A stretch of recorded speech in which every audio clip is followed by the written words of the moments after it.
Race number 5 will jump at 3:35. It is the fifth leg handicap over 1,400 metres, appropriately the fifth leg on the card. The replay horse, going to look at Atacama Sky, finishing 8th at Ascot on the 24th of March. Stablemate peels to the outside, Jing Tang. He's trying to bullock his way clear with Floyd, and he's through the opening now. They come to the 150. Floyd, Jing Tang, the Gan Jimmy pair together. Jing Tang and Floyd. It's Jing Tang, Floyd, Floyd and Jing Tang. They split it. Floyd got there from Jing Tang. Atacama Sky is to Perth what Tom Melbourne is to Sydney racing. He takes another drop in class here. He races beyond 1,200 metres for the first time, but he does have the perfect apprentice jockey to rate him out in front in Taylor Stone, and he simply may have too much class under hands and heels for the rest of this field. Not too concerned about the replay race. He drew 10 of 12 and had to settle well back in what was a much harder assignment. Number 6, Seaside Serenade. She loses the services of the suspended William Pike after the Wizard rode her to victory over 1,200 metres at Bunbury 17 days ago. Number 8, High Tea. She meets 44 Red, 4 kilos better than when only 1 length separated them at the end of a 1,300 metre race at Pinjarra last month. And the aforementioned number 2, 44 Red, he should race pretty close to the speed, even though he'll have to jump from an awkward gate. He is usually competitive in this type of grade, and if he'd drawn better, he'd be further up my list. My top selection in race number 5, I don't know why I'm doing it to myself, but I'm going to do it again. Number 1, Atacama Sky, to beat number 6, Seaside Serenade, 1, High Tea, and 2, 44 Red. Race number 6 at Ascot will jump at 10 past 4. It's the feature race on the card. It's the National Apprentices Challenge over 1,600 metres. The replay horse going to look at Take It Like a Man, finishing 7th at Ascot on Good Friday. Like a man, they're into the home straight, and over on the inside, New Time led them at the 250. Broker though, the danger. It's Broker ranging up. He grabbed the old boy at the 150. Broker the outside. New Time battles back. Broker, New Time can't find any more. Broker's got his head in front. Broker's going to prevail. Broker just won from... Take It Like a Man drew 8 of 8 on Good Friday. He had to go back from his gate, and then he found himself wide, so it was pretty meritorious that he posted the second fastest last 200 metre sectional. Now he steps up to his favourite trip of 1,600 metres, and he could be ready to win third up in his autumn preparation. He goes on top in what is probably the hardest race of the day.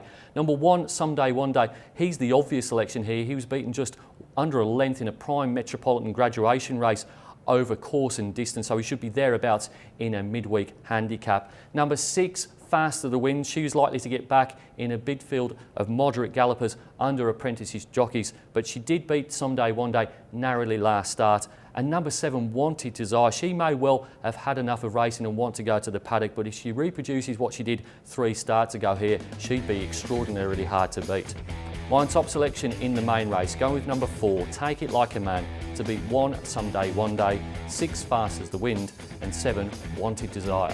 Race number 7 at Ascot will jump at 4:45. It's the DeSonia handicap over the staying trip of 1,800 metres. The replay horse going to look at Prozone, finishing 8th in the JC Roberts Stakes. 150 by 2.5 lengths, the big show. Prozone, now Money Maher starts to let down. He's coming at Heza Parker at the 150. Heza Parker, the leader. Money Maher keeps on coming though. Money Maher grabbed him and Media Baron flying, but Money Maher's back to the top of his game to win the Roberts Stakes.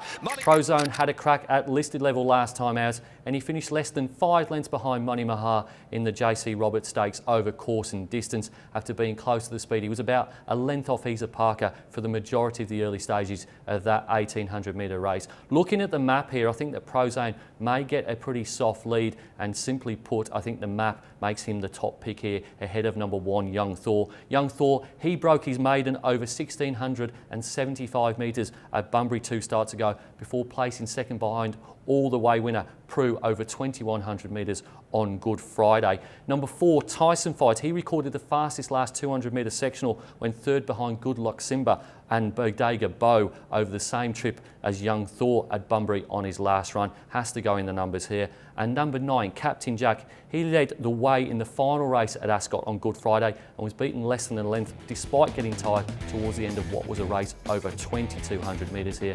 Back to 1,800 is a positive. My top selection in race number 7, going to go with the favourite, number 2, Prozone, to beat 1, Young Thor, 4, Tyson Fight, and 9, Captain Jack.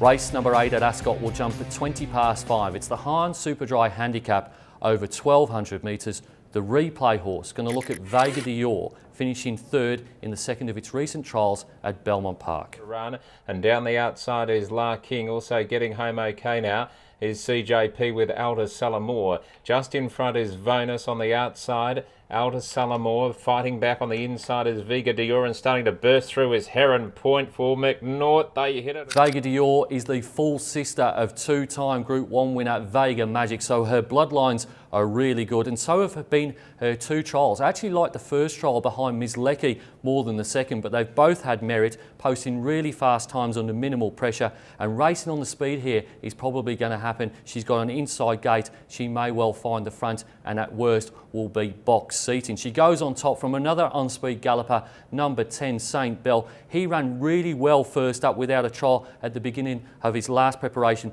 and he's beaten one of the likely favourites here in Demeritorius in a previous encounter. That's my third pick, number 8 Demeritorius. He suffered heat stroke on 2 of his 3 starts, and he was slowly away on Good Friday, so punters who back him have to take him on trust. And then number 1, Comparative. He's always thereabouts in this kind of race, but gate 1's probably more of a hindrance than a help, and he's probably a little bit better suited to 7 furlongs than he is to 6.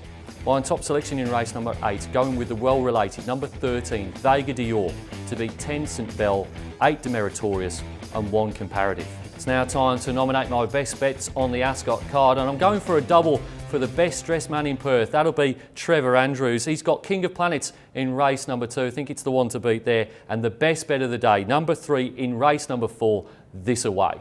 It's easy to stay up to date with everything that's happening at Perth Racing. You can log onto our website, or you can follow us on one of our various social media channels. Until next time on The Box Seat, bye for now.